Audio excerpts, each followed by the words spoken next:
Hey, welcome everyone to the Father, Son, and Holy Sport NFL show. It's Super Bowl week 2024, and we're bringing it to you live. T-Money and I, this is G-Man, getting you ready for this legendary matchup in the Super Bowl. We got the 49ers and the Chiefs. 49ers favored by 2 right now over the Chiefs. And let's see what happens. Sunday, 6:30 Eastern. It all goes down, T-Money. And I want to roll right in here and talk about, before we get to the Super Bowl, talk about some of the coaching changes, T-Money. We had 7 teams that let their coaches go, had new coaching opportunities to hire new people. Which of those 7 teams, T-Money, made the biggest coaching hire or non-hire mistake since the end of the regular season? Yeah, I mean, look, I'm not a huge fan of the Raiders Antonio Pierce thing, but the Raiders seem to always mess it up. I just don't give a shit about that hire as much as Dan Quinn to the Washington Commanders, I think is the worst hire right now. Look, I mean, I guess it's fine. Like, it just feels fine. At least Antonio Pierce, the players loved, and they were fighting for him. Dan Quinn just feels like Ron Rivera 2.0, right? It just feels like the same thing. They wanted to bring in a new culture guy. Like, you can't tell me is that different than Ron Rivera. And on top of that, you got guys like Bill Belichick and Mike Vrabel sitting out there. If you're going to go an old defensive guy, you go with one of those guys, right? Proven winners. Now, everyone's going to say Dan Quinn took you to the playoffs and then the Super Bowl with Matt Ryan. During that stretch, he had a bottom 10 defense every year. Most of the time it was bottom 5. What the hell was he doing in that tenure? He had Kyle Shanahan as his play caller. That team was known for their offense. They were not a defensive stopping team. So my question is, when he becomes head coach like he is now, is he going to revert back to a mediocre, bad defensive play caller? And on top of that, the last time we saw this guy calling defense, the Cowboys were getting throttled by the Packers. So it just feels all very meh, feels underwhelming, feels like a repeat of Ron Rivera. You know, you don't get one of these young hotshot guys. Like, if you're going to go defensive coordinator and you don't want to bring in Vrabel, you don't want to bring in Belichick, Raheem Morris is great. You know, John Harbaugh. There's guys out there, Mike McDonald, that went to Seattle that are either young hotshots or proven guys in the NFL. So, yeah, not a big fan of the Washington Commanders. You got this new second overall pick quarterback coming in, and this guy's not going to be able to do anything with them. So, not thrilled for the Commanders. Yeah, I agree with you there. That's on my list of top 2, and I think he's walking into a good. I think it's a great situation for Quinn. $73 million cap. Yeah. I think that's a better situation for him. I hear he's going to bring some of the Dallas players with him, not the big names, but some of the other guys, because he has some room to work with and bring some guys in. But I think it's a great move for him, but I don't think it's a great move for the Commanders, like you're saying. I agree with you. I also not crazy about Brian Callahan and the Titans. I just don't see that being a big step up from Vrabel. Vrabel was a great coach. No, he didn't get the results they wanted, but where is Brian Callahan coming? Is he better than Vrabel? Yeah, that's a tough one. And also, to get rid of Vrabel, lose the locker room, and go to an unexperienced guy. I know the offense wasn't exactly where the Tennessee Titans wanted it, but Arthur Smith could have come back home. He was the OC during the beginning of Vrabel's tenure, built up Ryan Tannehill, could have helped build up Zach Willis or Will Levis, sorry. And I wasn't a huge fan of the Titans hire myself just because Vrabel's gone. So yeah, it's gonna be, you never know. Some of these guys are gonna hit, and 2 years from now, some of these guys are gonna be fired. Right. The Panthers, Chargers, and Raiders fired their head coaches in the middle of the season, whereas the Falcons, Titans, Commanders, and Patriots did it at the end of the season. We'll see what happens in those 7. Hey, let's move on to talk about the Super Bowl. This is a rematch of 4 years ago. We're at Super Bowl 58. You can never read the Roman numerals, so I just say 58. They played in 54, and many of the games players, the big name players, T-Money, are looking to make a mark here. Some big players here in this game. Who's going to do it? But let's talk about the coaches and I guess the players too. You know, who's under the most pressure? Do you think it's Kyle Shanahan? Yeah, I do think all the pressure is on Kyle Shanahan right now. Right. I mean, he is Yeah. mostly the face of that franchise because they seem to be more of a sum of the parts team than, stars. Like, I love Debo and Ayuk, but they're not in the top echelon of wide receivers in the NFL. Trent Williams is phenomenal, but O-line's not talked about. Their defense as a unit is phenomenal, but no one's, defensive player of the year candidate. Christian McCaffrey and Brock Purdy kind of take the shine off of each other because they're both part of the offense. So Kyle Shanahan is the system. He's the face of this franchise, and he's had them on 4 deep playoff runs now. They've been to the NFC Championship game 4 out of the last 5 years. They've been in the Super Bowl. They've lost to the Chiefs. It's time for this team to get over the hump. They've been favored in every single game this year, which ties an NFL record for most games favored in a year. Every single game they've been favored in. So if this team can't do it now versus a Chiefs team that everyone said was down and out and didn't have the horses and just was not the same, Travis and Patrick's worst team ever, when is he going to do it? And that's really the big thing here, because I know everyone agrees the Chiefs are going to be fine in this game. It's really going to come down to Kyle Shanahan, his play calling, Brock Purdy making plays, that I think is the difference here, not whether or not the Chiefs play a good game. I think that's inevitable.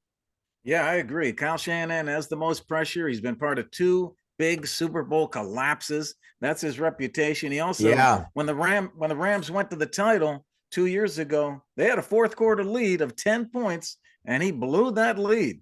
So in the big games, he's blowing it. Do you know he has the highest career postseason winning percentage of any head coach in any of the major sports without a championship?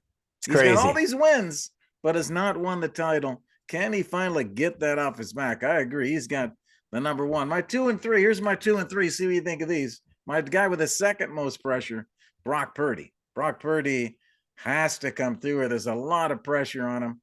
Can he pull through here? He'd become the second youngest quarterback to win the Super Bowl if he does it. And my third choice, you'll love this, Travis Kelce. I think Travis Kelce has pressure.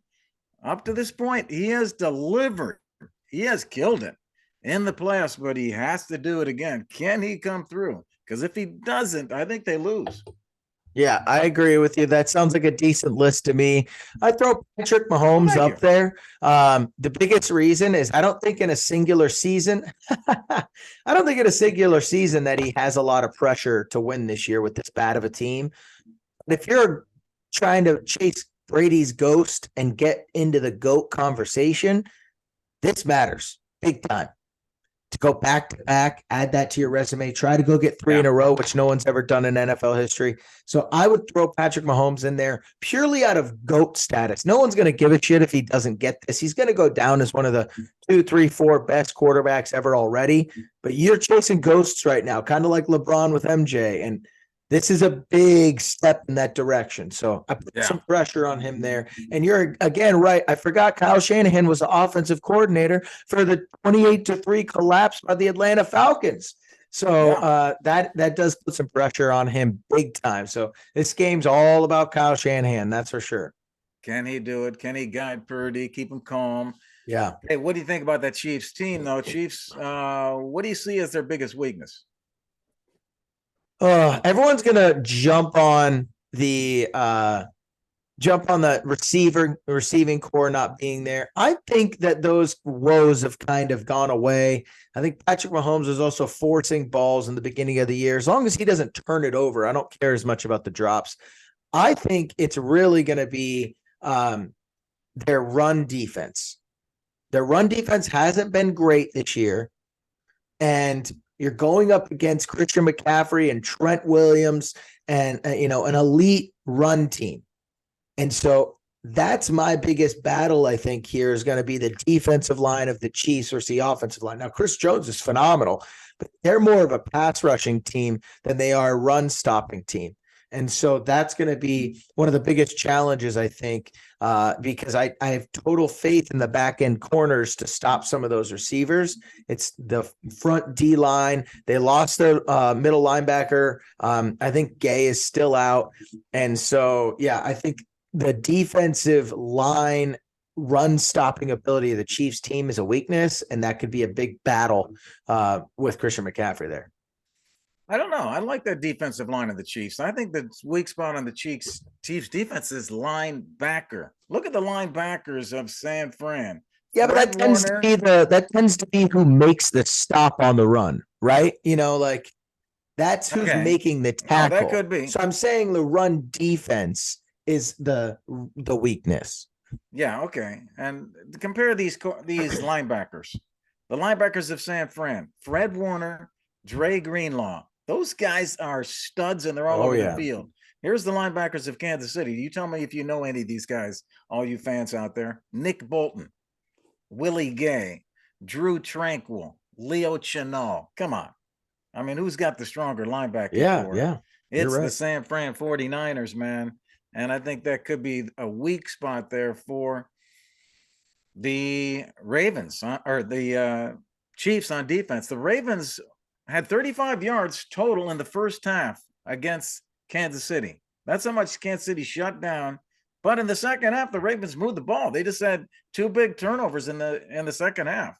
Yeah. They did move the ball down toward the end zone and made mistakes.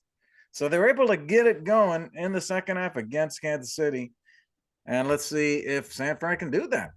Thanks to our show sponsor, Blue Tees Golf. Go to blueteesgolf.com. Getting ready for that time of year. Go get some products. Enter coupon code FSHS and get a 10% discount. How about the switching back here to the Super Bowl T-Money? We're gearing up for Sunday's game at 6:30 Eastern. Getting ready. Let's talk about the 49ers side of the ball. We talked about Kansas City. What do you think is the key for the Niners to win? Yeah, it's definitely going to be the run game. That's going to be the entire key here. And I think it's kind of both sides, right? The Niners run defense has been pretty bad in the playoffs, and the Chiefs run defense, although has been good, they're playing the best running team, it feels like, in the NFL, and the best running back in Christian McCaffrey. So those 2 running games is really going to determine everything. That's why I think this could be a low-scoring game potentially, because both teams want to establish the run versus teams that are questionable at that. So that's going to be the big one, especially for the Niners. You know, the Chiefs can lean on Mahomes if that isn't working. The Niners' key to winning here is Christian McCaffrey being successful. It's not about Brock Purdy slinging it everywhere. If the Niners are able to run the ball, pick up 4 or 5 yards of play, that opens things up for Brock Purdy. If all of a sudden the Chiefs are stopping Christian McCaffrey and he's in 3rd and 8, that's where things get more difficult, and he tends to turn the ball over. So putting Brock Purdy in a position in short down situations makes everything easier for him. And so that's why it's all about the run game, setting that precedent and getting them in good short down situations. Yeah, I agree with you there. I like your choice there, T-Money. And T-Money are throwing out a little lean there for our big bet segment coming up. T-Money's leaning toward the under. I heard an under call there. The over-under right now live is 47.5. T-Money throwing out a little tidbit there. We're going to get you to big bets in a minute, though, everybody. Hey, I agree with T-Money. I'm going to add a little twist to it. I think the key is getting McCaffrey going. Remember, against the Lions, he had 90 rush yards, but he also had 31 receiving yards. It's that combination, throwing him a screen, getting him going on the outside. McCaffrey, if we can get him going, he carries him to the title. Do you know it's not been since 1997, T-Money, that a running back was the MVP? McCaffrey's got a shot at that. Yeah, he definitely does, especially if the Niners win this, it's going to be on his back. And if Brock Purdy looks shaky and has a turnover or 2, he could definitely squeeze this one out. So he'll be a big, big part of this game. Yeah, and the San Francisco offensive line has not been protecting Purdy. Purdy's going to be under pressure again. He cannot turn it over. He has to run the ball. I like how he ran the ball. So that's how he's going to get away from this pressure. Throw some screens to Christian, run the ball, don't turn the ball over, Purdy. Yep, Hey, exactly. let's talk about the coaches here, Team Money. Before we get to the big bets, we're going to cover the coaches here, Team Money. Can Andy Reid pass Belichick for the GOAT coach if he wins? I think it's going to be hard in a lot of people's eyes for him to pass him just because the count the rings thing. And I'm not a huge fan of that in the NFL, especially in a team sport. Belichick's the GOAT no matter what right now. Andy Reid is creeping in there. Right now, he has 2 Super Bowls. This would be 3, and Belichick has 6. I think a big detriment on Belichick is that without Brady, he was fired in Cleveland. He was fired from the Patriots. Like, he's really not that great. Well, Belichick was also trying to set the all-time wins record. He's at 302, the all-time win record by Don Shula's 328. Well, Andy Reid is actually 1 slot behind Bill Belichick with 258, and he continues on this path with Patrick Mahomes. He's going to be racking up wins real quick. Andy Reid might end up being the all-time leader in wins by the time he retires. So he could have wins. Let's say he gets 2 more Super Bowls if they win this one. He's got 5 Super Bowls to Belichick 6. He made a Super Bowl with another team, the Eagles, and he took them to multiple NFC championship games. So he's had success at multiple places. He's had success with Alex Smith, with Donovan McNabb, with Michael Vick. He's had success with different QBs, and he's also going to potentially end with just 1 less Super Bowl and more all-time wins. Like, if you look at that, that's where I kind of go, oh, wow, there's a case for him to get there.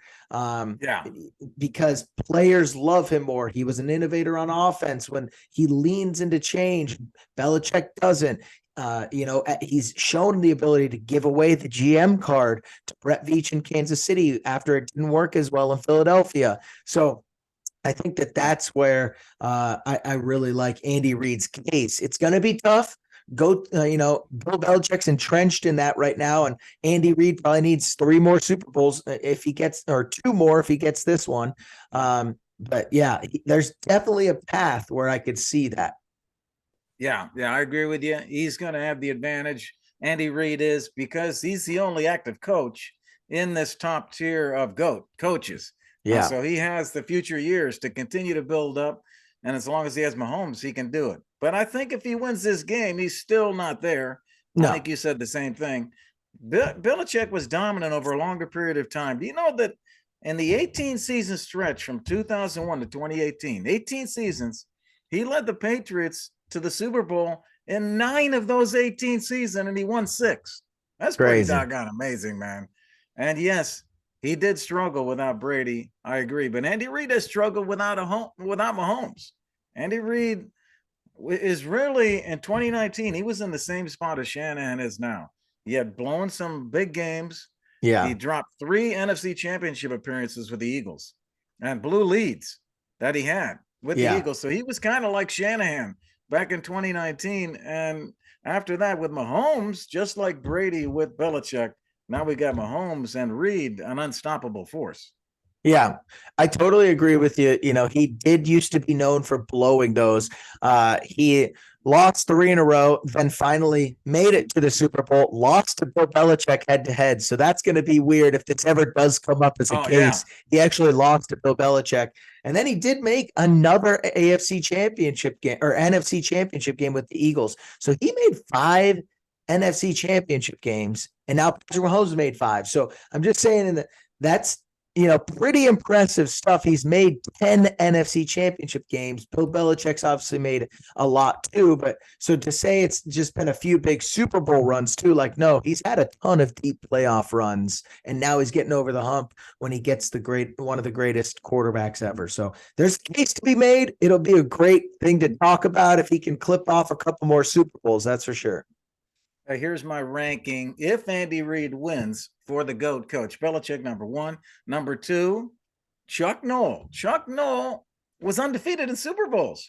You remember the Steelers of the 70s? That was one of the greatest dynasties ever. Chuck Noll was 4-0. He never lost a Super Bowl. That's pretty doggone good. That's pretty good. Third place My third place would be Bill Walsh of the 49ers, won three Super Bowls, initiated the West Coast offense, T-Money, those short, quick passes to control the game, change the game. Joe Montana was his quarterback. Reid comes in close. Him and Bill Walsh right in that close category if Andy Reid wins. Yeah, totally see that. Coaches is a tough one, because it just depends on the players and the era and the quarterback so much. But yeah, that's a great list, G. If Andy Reid loses, Shanahan's nipping at Reid's heels. Don't you agree? I mean, he's definitely there, but there's a long way to go. There's a long way to go for Shanahan to get there. But you're right. It's not bad. But, like I said, Andy's made double the amount of conference championships. So, there's a long way to go for Shanahan. But he's on the right trajectory for sure. All right, hey, let's shift gears here. Let's shift gears and go to big bets. Let's give the people what they're looking for. In this last big bet segment of the year, we give you our Super Bowl picks, everybody. Are you ready?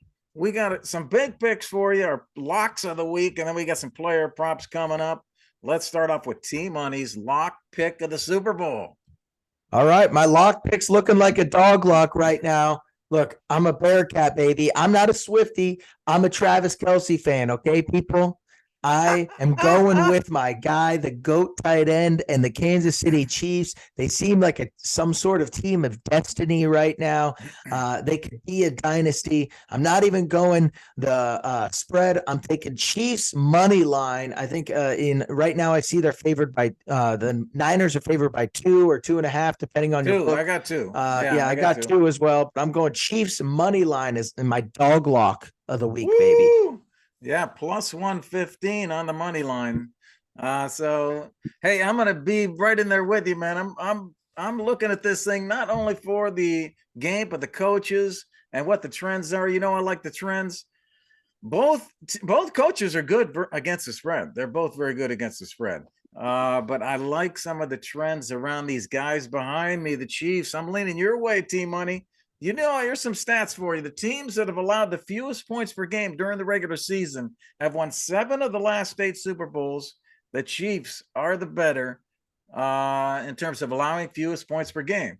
And over the last 11 Super Bowls, the AFC's won 8 of them. The AFC has the power right now. I give that an edge. And, Reid has an edge against the 49ers in his career. 10-3 against the spread, 9-4 straight up as a head coach against the Niners. And how about this last, Mark? It's the 4th Super Bowl rematch among head coaches. And the past 3 times that these coaches have met for the second time, the coach who won the first matchup won the second. Wow. I think Reid and Mahomes has great stats in big games. I think, give me the Chiefs. I'm going to take the 2 points, T-Money. I'm going to take the 2. Why am I taking the 2? Because Shanahan's 6-0 when he's a favorite in the playoffs, but only covered 4 of 6, 67%. Reid covers the spread as an underdog 75% of the time. If San Fran wins by 1, both of these hit. I'm going to take the 2 points with the Chiefs. Not as good of odds as you have on the money line, T-Money, but I'm going lock pick Chiefs. They may lose by 1. All right. I like it. Before we get to everyone's favorite betting segment, I'm going to throw a player prop in myself, okay? Oh, all right. I'm going to go Isaiah Pacheco over 66.5 yards in the playoffs this year. He's been over 68 each time. He's been over 89 2 times. That guy's going to be the workhorse of this team. So I like him hitting his over. And he scored a touchdown every single game in the playoffs as well. If you like that, you want to throw that touchdown in a parlay. I'm not 100% on that, but just something to point out. So definitely over the yards is what my player prop is. And then let's get to the smartest player prop man in the sport. And that's G-Man. G-Man's player prop of the week. What do you got for us, G? Hey, I got several for you here, man. I got Mahomes. Yeah. Here's my Mahomes favorite. I'll give you my Kansas City first. My Kansas City, Mahomes and Kelce. Mahomes, I like over 36 passing attempts. He's done that 8 of 11 playoff games. I like him also over the rushing yards. 25 rushing yards. He's done that in all 3 Super Bowls. He's averaging 35. So there's some Mahomes props. I like Kelce over 69 receiving yards. He's done that. This is the longest streak in NFL history. He's been over 69 receiving yards, 12 straight playoff games. Look at the odds on that one. All right, let's switch over to the San Fran side of the ball. I like Purdy over the passing yards. It's only 247. He's done that in both playoff games. And last year, Jalen Hurts against these Chiefs threw for 304. My last player prop T money, Christian McCaffrey. He scored at least one touchdown in all 6 playoff games. And believe this, 24 of the last 27 games, he scored a touchdown. Now, the player prop on the touchdown is big odds, minus 260. So if you go second half, if you assume he's picking up speed in the second half and they're either running the clock or trying to catch up, second half player, just go for touchdown in the second half. That's plus 120 on the odds. That'll be much better odds. There's your player props, man. I got a couple other surprises for you, though, too. I got some surprises for you. What do you got? Last year, we hit the national anthem, T-Money. Chris Stapleton. The betting line was 2 minutes, 5 seconds, way over. Everybody else, I told y'all to go under. 201 last year, Chris Stapleton under. This year, it's Reba McEntire. She opened up at 123. 1 minute, 23 seconds. Do you know that she never went over 130 except for one time in 1999. There's a lot of national anthems out there on Reba. 1999, she did a 132 in a Dallas playoff game. Most of her national anthems have been in the 120s. I don't know where this line's going to end up. Okay, it opened at 123. I think it's over that. I'm guessing she's going to be in around 128 to 132, T-Money. That's my guess for where she might go over 130. She might. I think she's under 132, 1 minute, 32 seconds, probably 128 to 132. That's my guess for Reba. All right. right. The national anthem. I like All right, it. one last pick I got for you people. One last pick is the coin toss. I know everybody likes the coin toss. Do you know that the coin toss winner usually loses the game, T-Money? You can bet a live bet. This is a special live bet option for you.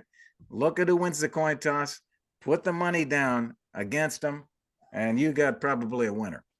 All right. I love it. G-Man giving you all the bets. This is great. All right. Hey, I hope you love that all. Hey, that's it for the show. Hey, thanks to Blue Tees Golf, our sponsor.